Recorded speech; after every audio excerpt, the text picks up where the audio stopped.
Jaime Grissom was last seen in Vancouver, Washington, on December 7, 1971. The 16-year-old left her home on the 5300 block of Northeast 58th Street that morning to attend Fort Vancouver High School, located about 2 miles away. Jaime had only 2 classes that day and attended both before leaving school to walk home. She told her foster mother she expected to arrive by 1 o'clock or 1:30 p.m., but she never made it home and has not been heard from since. In May 1972, 5 months after Jaime's disappearance, her purse, identification, and other belongings were discovered in a wooded area along a road in the Dove Valley region of northern Clark County, northeast of Vancouver. The discovery deepened the mystery surrounding her disappearance. Initially, authorities suspected Jaime had run away from home, partly because she wasn't officially reported missing until January 1972. However, her family and loved ones never believed she left voluntarily. Jaime had been a ward of the state since childhood due to family issues, but she was thriving in her foster home. A talented artist and writer, she was an active member of the 4-H Club, did well in school, and maintained a close relationship with her sister.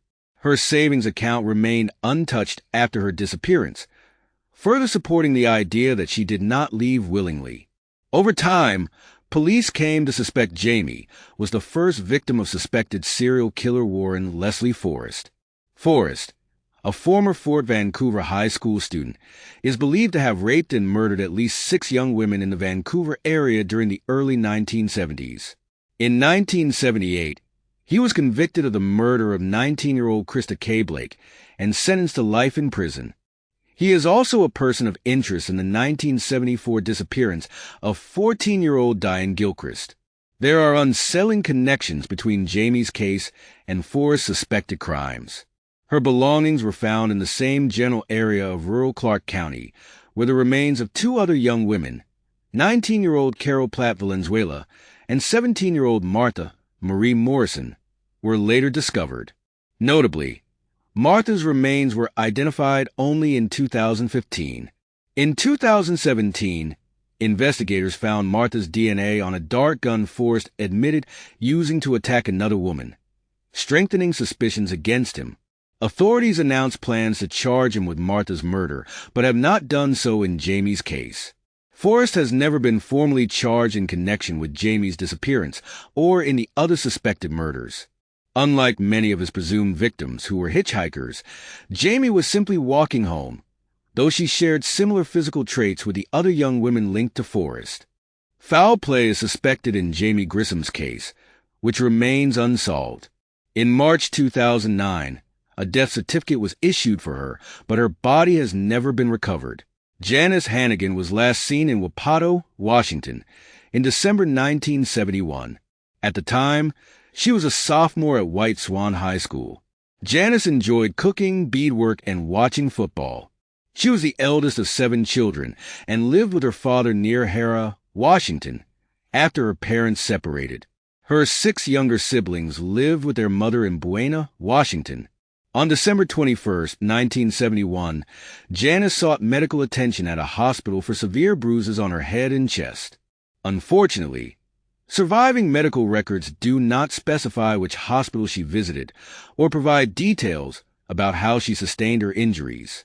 After receiving treatment, she was discharged in satisfactory condition on December 24th. However, Janice never returned home and has not been seen or heard from since that day. Authorities have mistakenly listed Janice's disappearance date as March 1st, 1971, over 9 months before she actually vanished. While some have speculated that she may have run away, it is highly unusual for a runaway to remain missing for such an extended period without any contact or trace. Both of Janice's parents have since passed away, but one of her younger sisters, who was only 8 years old at the time of Janice's disappearance, has been actively involved in keeping her case alive. Despite their efforts, Janice's case remains unsolved and her fate is unknown. Joan Hansen's story is one of mystery, fear, and tragic loss, a haunting tale that still echoes through King County, Washington. On August 10, 1962, Joan vanished without a trace. She had plans to meet her sisters at the Seattle World's Fair, but she never arrived. That day, she had been on the phone with her friend Patricia Martin when something terrifying happened. Joan's voice, filled with panic, suddenly blurted out, "Oh my God! He's in the basement. He's coming." Her scream pierced through the line, and then silence. The call was abruptly cut off. Martin frantically dialed Joan's number over and over. At first, there was no answer. Finally, after several attempts, Joan's estranged husband, Robert Milton Bob Hansen, picked up. When Martin demanded to know where Joan was, Robert's response was chillingly casual. "She's with you." That was the last anyone heard of Joan. In the days that followed, her family and friends grew increasingly desperate. Joan had vanished, leaving behind all of her belongings, everything except for one of her favorite outfits, a blue sequin dress. Weeks later, her Chevrolet Biscayne was found abandoned in the Queen and Hill neighborhood of Seattle. The car's windows were rolled down, the tires were flat, and the interior was a mess. It was dusty and filled with debris, empty bottles, food wrappers, and cigarette butts. This was completely out of character for Joan, who always kept her car spotless. There were no fingerprints, no signs of foul play, and no clues about where she might be. Despite an extensive search and the efforts of a private detective hired by her parents, Joan seemed to have vanished into thin air. Joan's life had been filled with challenges and heartbreak long before her disappearance. She married her first husband, a man she had known since school, and they had 2 children. But their marriage crumbled after the devastating loss of their daughter to sudden infant death syndrome. The grief drove Joan to have an affair, and she struggled with emotional issues that led to a brief hospitalization. Eventually, they divorced. In either 1956 or 1957, Joan married Robert Hansen, a carpenter and fisherman. They had 3 children, 2 sons and a daughter, within the first 3 years of their marriage. But life with Robert was far from peaceful. He was abusive, both to Joan and her children. He severely beat Joan's eldest son from her first marriage, leaving the boy so injured he couldn't walk. The child ended up staying with Martin for 2 months before his biological father took custody. Robert's abuse wasn't limited to Joan's son. He regularly beat Joan, even when she was pregnant. Their children lived in fear of him, and Joan confided in Martin that she was terrified for her life. Robert's control over her was suffocating. He wouldn't even allow their children to know about their mother's side of the family or their older half-brother. By May 1962, Joan had had enough. She moved in with Martin, sought the help of an attorney, and filed for divorce. She even showed her bruises to the lawyer, a grim testament to the abuse she had endured. The couple's fight over their $300,000 worth of assets turned bitter. On August 8th, just 2 days before she disappeared, Joan obtained a restraining order that required Robert to leave the family home so she could move back in. Then, on August 10th, she vanished. Robert didn't report her missing until 5 days later, on August 15th. Despite Joan's absence, her attorney pressed forward with the divorce proceedings. On November 21st, 1962, the divorce was finalized. Robert denied all accusations of abuse and even claimed Joan had stolen $8,000 from him. The court, however, found sufficient evidence to confirm the abuse. Joan was awarded 40% of the marital assets, while Robert received 60%. The court stipulated that if Joan did not return alive, her share would be held in trust for their children. But this promise was never fulfilled. Eventually, Robert gained control of all the assets, and their children received nothing. After her disappearance, Joan's Social Security number was never used again, and there was no trace of her. She was declared legally dead in 1975. Meanwhile, Robert continued his life, raising their children alone and amassing a fortune in construction and real estate. Over the years, Robert's violent behavior continued. He was arrested multiple times for assaults and property damage. In one particularly chilling incident, he advertised for a housekeeper and then held the woman captive for 3 days before she managed to escape. At one point, investigators even suspected him of being the Green River Killer, a notorious serial murderer in the Seattle-Tacoma area. That theory was eventually dismissed when the real killer, Gary Ridgway, was identified. In his later years, Robert traveled frequently between Washington State and Costa Rica. He married and divorced multiple women, though he was denied Costa Rican citizenship and eventually returned to the United States for good. The damage he left behind was profound. The Hansen children grew up believing their mother had abandoned them. Joan and Robert's daughter tragically became addicted to drugs and died of an overdose in the 1980s. Their two sons, who suffered years of abuse at their father's hands, later came to believe that Robert had murdered their mother. Law enforcement had long considered him a person of interest, but no charges were ever filed. Robert took his secrets to the grave, dying by suicide in his Auburn, Washington home in August 2009. He was 84 years old and left behind an estate worth $5 million. In his will, he made it clear that if Joan was still alive, she was to inherit nothing. He also disinherited his children, with whom he had been estranged for years. After his death, in December 2009, his sons filed a wrongful death suit against his estate, alleging that he had caused their mother's death. They were awarded $100,000 in damages. Rumors persisted for years that Joan's body was buried beneath a barn in the Kent Valley, on land the Hansen family once owned. The barn had originally had a dirt floor, but a concrete one was poured around the time of Joan's disappearance. The area has since been paved over by the Kent-Des Moines Road.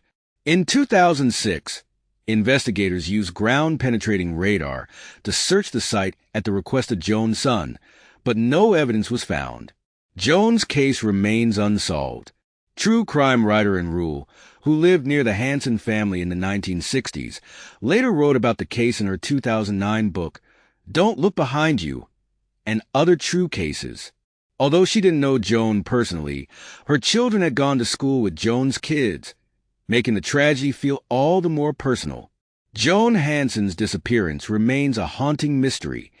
Georgeanne Hawkins was an 18-year-old student at the University of Washington, a member of the Kappa Alpha Theta sorority, known for her bright smile and warm personality.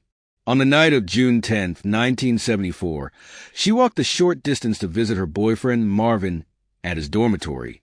His residence was only 6 houses down from her sorority house, a walk she had made countless times before. It seemed like an ordinary evening until it wasn't. After spending time together, Georgeanne left his room around 1 a.m. to return to her sorority. Her roommate expected her back soon, but by 2 a.m., Georgeanne was still missing. Worried, her roommate called Marvin, who confirmed she had left an hour earlier. Morning came, and with no sign of Georgeanne, the police were called, setting off a frantic search. The campus was already on edge. Several young women had vanished in the area recently, and Georgeanne's sudden disappearance felt like an ominous echo. A house mother later reported hearing a scream in the early morning hours, around the time Georgeanne would have been walking home. She dismissed it at the time, thinking it was just a prank. No one knew that those brief moments would be the last time anyone would hear Georgeanne's voice.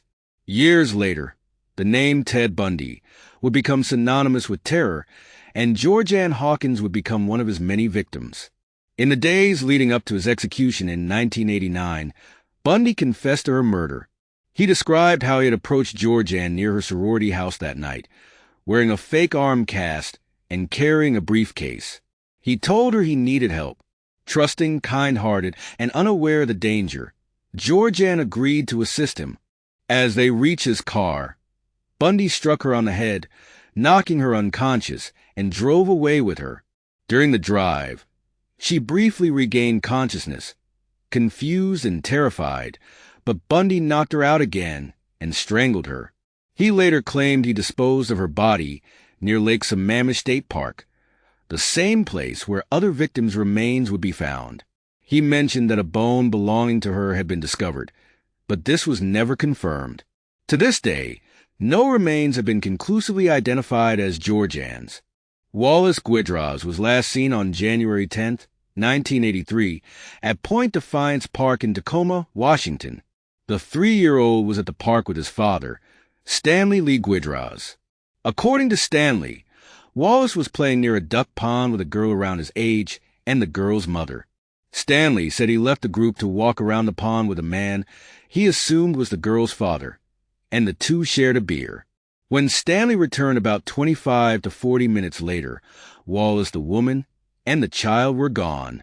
Stanley and the man reportedly agreed to split up to search for them.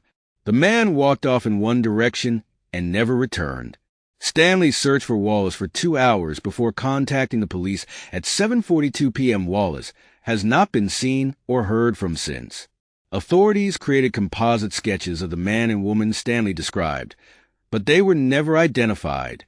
The man was described as Caucasian, in his late 20s to early 30s, about 6 feet tall, with a medium build, shoulder-length sandy brown hair, and a mustache and beard. The woman was also Caucasian, about 5 feet 2 inches and 115 to 120 pounds, with light blonde hair that fell below her shoulders and long eyelashes, and she appeared to be in her early to mid-20s. The girl was described as Caucasian, about 2 or 3 years old, with long blonde hair. A woman later contacted police, stating she and her children were at Point Defiance Park the same day Wallace disappeared. She claimed a man and woman matching the descriptions attempted to abduct her children twice. This report, however, was never confirmed. Stanley and Wallace's mother, Com Gidra, divorced 2 years after Wallace disappeared. Com moved to Illinois and passed away in 1995 at the age of 37. Stanley returned to Louisiana in 1986, where he later married Perpetua Gidra. In 2011, Stanley was arrested for the second-degree murder of Perpetua, whom he fatally stabbed during an argument. Afterward, he drove her car with her body inside to a location 100 miles away and confessed to police. Stanley pleaded guilty in 2012 and was sentenced to 30 years in prison. Following his arrest for Perpetua's murder, Wallace's case gained renewed attention. Authorities revealed that Stanley had never been ruled out as a suspect in his son's disappearance. In 2011, Stanley directed police to a waterfront area along Ruston Way in Tacoma, claiming Wallace's body might be buried there. However, a search of the site yielded no results. The medical examiner later issued a death certificate for Wallace, listing his cause of death as blunt force trauma to the head and the manner of death as homicide. In 2011, Stanley was charged with manslaughter in connection with Wallace's presumed death. According to statements he made to police, Stanley claimed Wallace died after an incident at their home. He said he became angry because Wallace was fussing in his high chair. During the confrontation, Wallace allegedly fell from the chair, hit his head on the floor, and died. Stanley's confession was suppressed in court in 2015 due to a lack of corroborating evidence. Without further proof, the manslaughter charges were dismissed. Wallace's remains have never been recovered, and his body may never be found. Authorities strongly suspect foul play, given the circumstances of his disappearance and the subsequent investigation. Despite the legal setbacks, investigators believe Stanley was involved in Wallace's death. Wallace's case remains unsolved, and he is presumed deceased. Courtney Holden lived in a modest house on Harroy Avenue in northeast Spokane, Washington, with her adoptive mother, Judy Holden, her adoptive brother, Joshua Holden, and her young son. To outsiders, the household might have seemed like any other, but beneath the surface, there was a darker reality. Neighbors and family members described a household ruled by fear, particularly when it came to Joshua. He had a violent past, with a criminal record that included a charge of rape in 2005, though the case was dropped when the victim stopped cooperating with prosecutors. People who knew him painted a picture of a man who was dangerous, violent, and unpredictable. Some said even Judy, his own mother, seemed to be afraid of him. There were chilling stories circulating about how Joshua had openly claimed it would be easy to kill someone and hide the body. The Holden residence itself was fortified with numerous security cameras mounted around the outside. Inside, Courtney was living in what seemed like a prison. She didn't own a cell phone or a car, and she confided in a neighbor that she was afraid to leave the house without Joshua's permission. Her fear was justified. One neighbor regularly saw bruises on Courtney, and when they asked about them, she admitted that Joshua would beat on her. Her attempts to reach out were often thwarted. When Joshua discovered she had a Facebook account and was using it to talk to people, he forced her to stop using it altogether, cutting off one of her few connections to the outside world. The atmosphere in the house was oppressive. Judy and Joshua didn't even refer to Courtney by her real name. Instead, they called her Cindy, short for Cinderella, a cruel reference to the endless household chores she was forced to perform. Visitors to the home noticed an unsettling dynamic. Courtney's young son called Joshua Daddy and Judy Mom, blurring familial lines and deepening the sense of control they exerted over her life. Courtney had been on prescription medication for about a year or two before she disappeared. She refilled her prescription regularly, but the last refill was in July 2018. Around that time, she was last seen by anyone outside the family. One neighbor remembered a particularly haunting incident. They saw Courtney carrying a large duffel bag out the front door of the house. Judy chased after her, calling for her to come back. Courtney's defiant words, "I'm not staying here anymore," still echo in memory. But whatever hope she had of escaping was short-lived. Joshua caught up to her, picked her up, and carried her back inside the house. No one outside the Holden family ever saw her again. In the months that followed, Courtney's absence was masked by a disturbing facade. Money continued to be withdrawn from her bank account, and groceries were still being purchased with her food stamps. When asked about her, Joshua and Judy offered inconsistent stories. Sometimes they claimed she was traveling with a boyfriend who was a long-haul truck driver. Other times, they said she had run off with a fiancé. On other occasions, they insisted she was still in the house, but was unavailable to see or speak to anyone. Shockingly, it wasn't until October 2019, more than a year after she was last seen, that Courtney was reported missing. The father of her son, along with his current girlfriend, had grown increasingly concerned and asked the police to perform a welfare check. They hadn't seen or heard from Courtney in 2 years. When police arrived at the Holden home, they found no sign of Courtney. Joshua and Judy were evasive and uncooperative. Reluctantly, Judy allowed a detective to see Courtney's room. What he saw raised more questions than answers. The mattress was bare, and it was clear that no one had stayed in the room for quite some time. After the brief inspection, Judy asked the police to leave. Investigators opened a missing persons case. On the very day the report was filed, Joshua and Judy withdrew money from Courtney's bank account. That same day, a woman claiming to be Courtney called Crime Line, insisting she was fine. Another call came into a police dispatcher from someone claiming to be Courtney. But the truth was soon uncovered. The caller was actually Courtney's adoptive sister, who refused to explain why she had impersonated her missing sibling. The investigation took a dramatic turn on October 24th, when police returned with a search warrant. They found that Joshua and Judy had vanished, taking their 6 pets and the DVR from their surveillance system with them. Cadaver dogs searched the house, but nothing conclusive was found. In mid-December, authorities finally tracked Joshua and Judy to Texas. They had taken Courtney's son with them and were living with one of Judy's other daughters. The boy was placed in the care of his father, and Joshua and Judy were arrested. They faced charges of identity theft for continuing to withdraw money from Courtney's accounts and custodial interference for concealing her son. The legal case against them concluded in 2021. Joshua pleaded guilty to custodial interference and criminal mischief and received a sentence of 135 days in jail, with credit for time served. Judy also pleaded guilty to second-degree custodial interference. Neither of them faced charges related to Courtney's disappearance. Courtney's son's father remains adamant that she would never have abandoned her child willingly.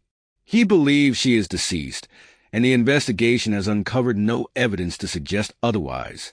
Authorities share the grim belief that Courtney Holden may have been murdered, but without definitive proof, her case remains an open, haunting mystery.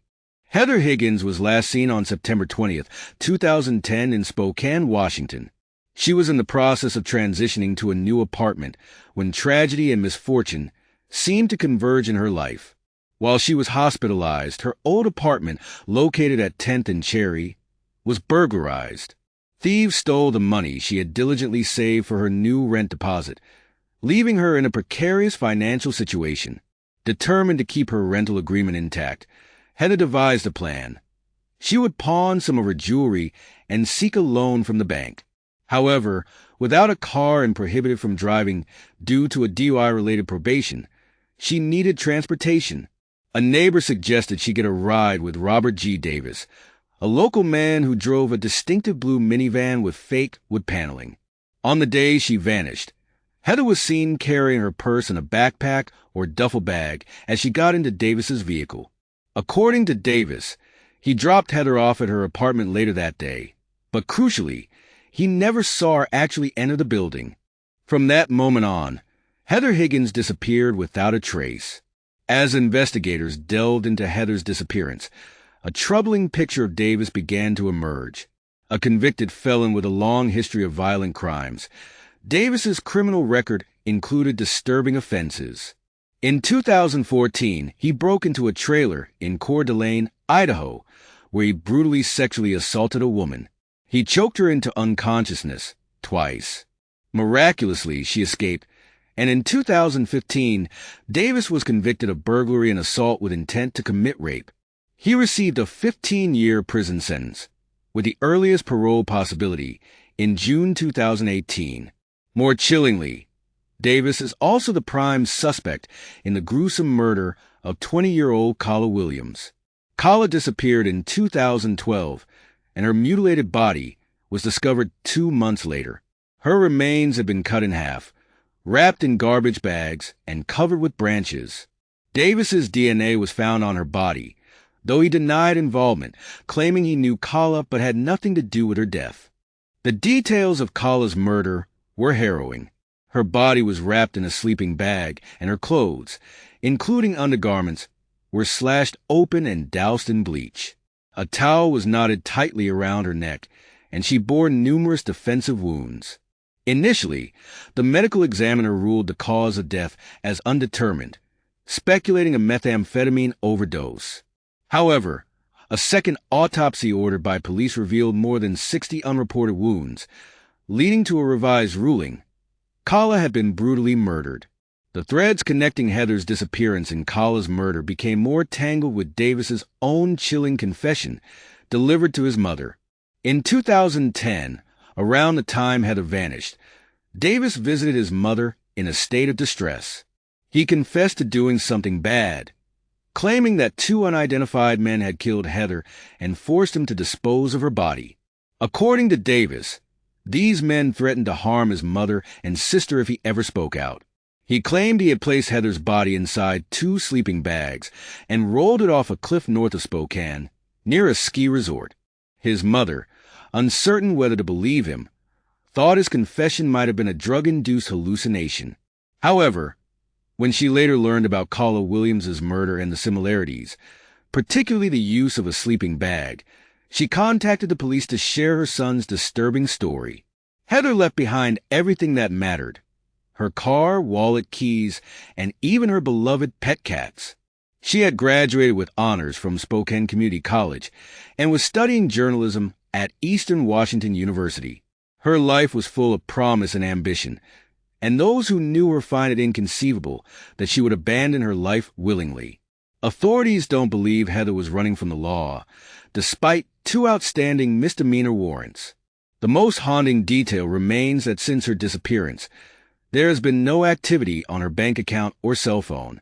No charges have been filed in connection with Heather Higgins' disappearance or Kala Williams' murder. Robert G.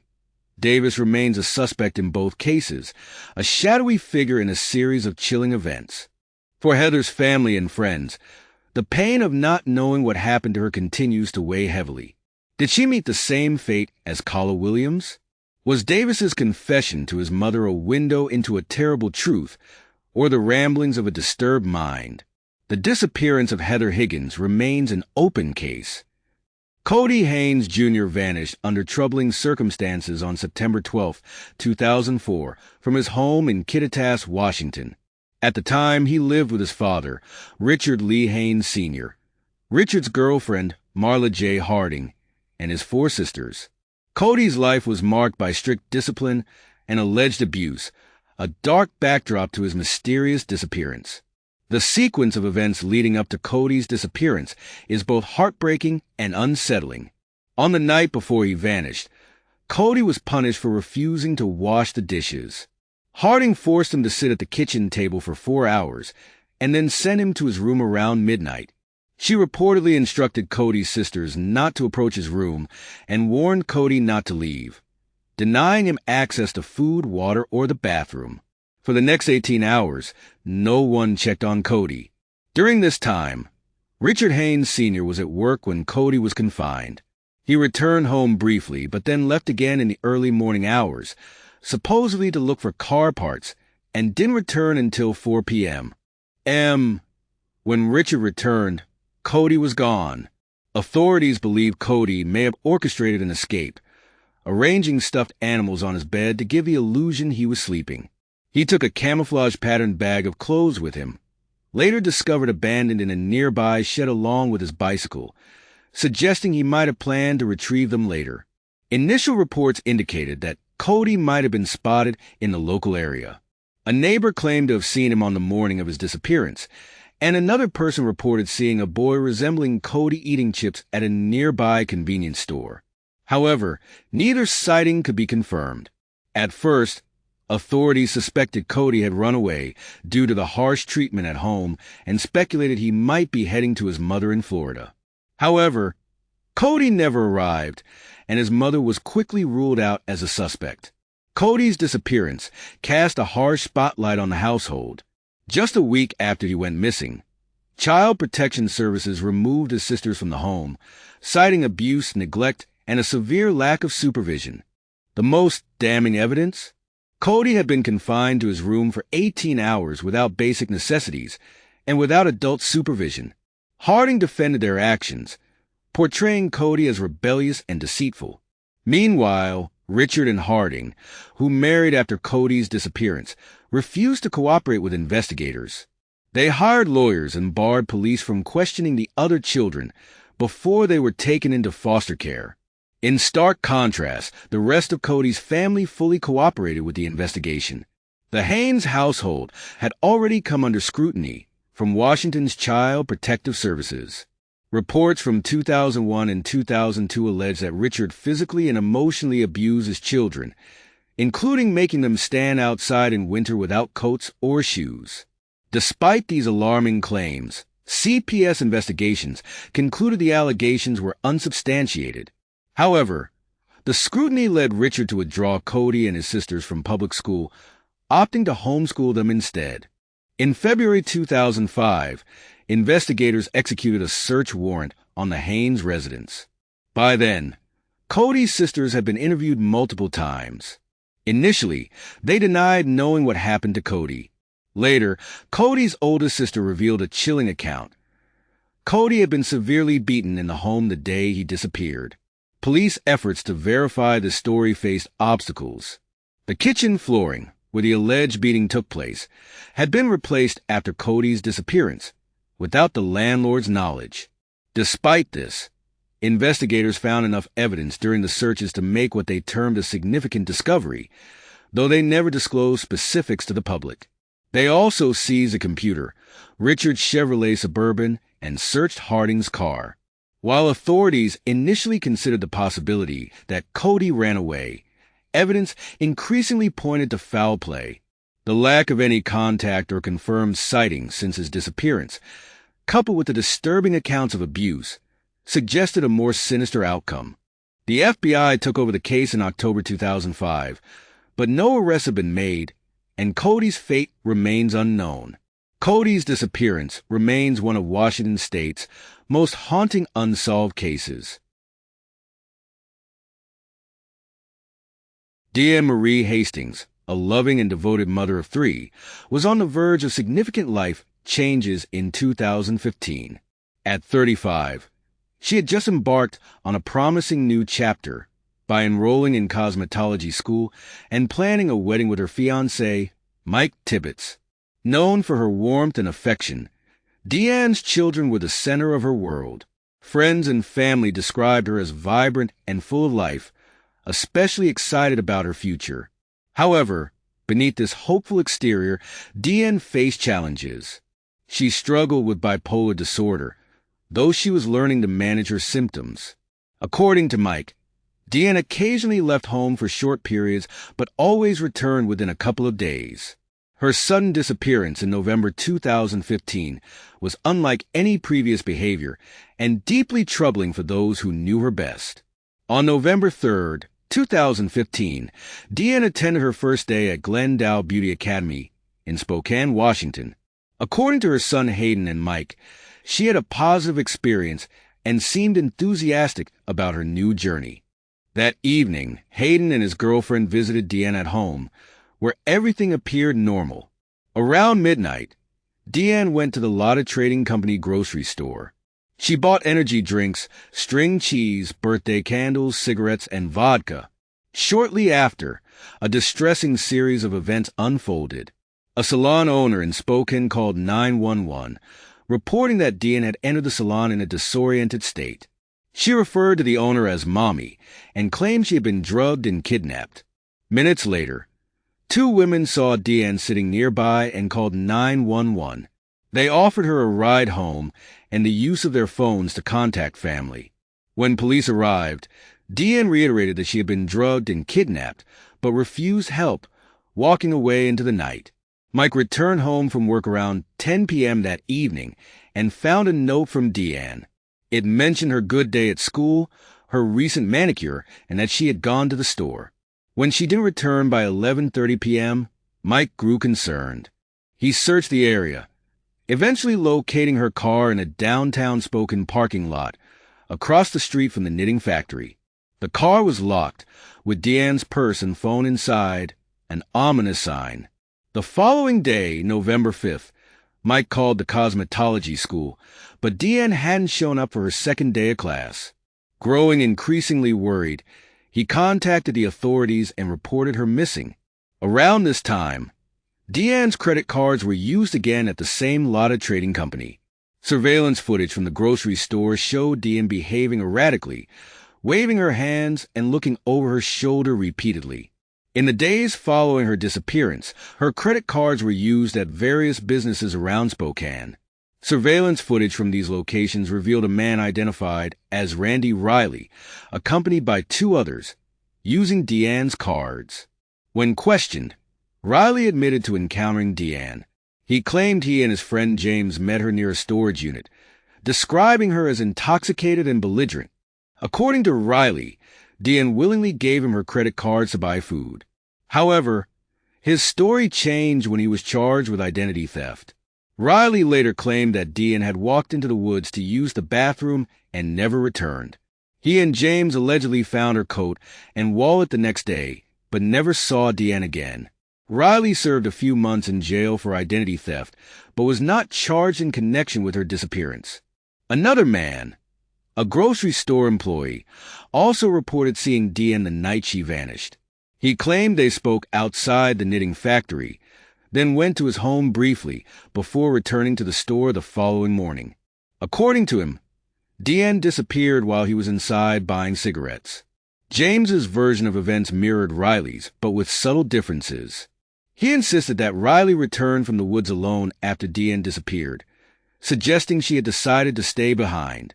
On February 5, 2016, Deian's 36th birthday, community members organized a large-scale search across Spokane.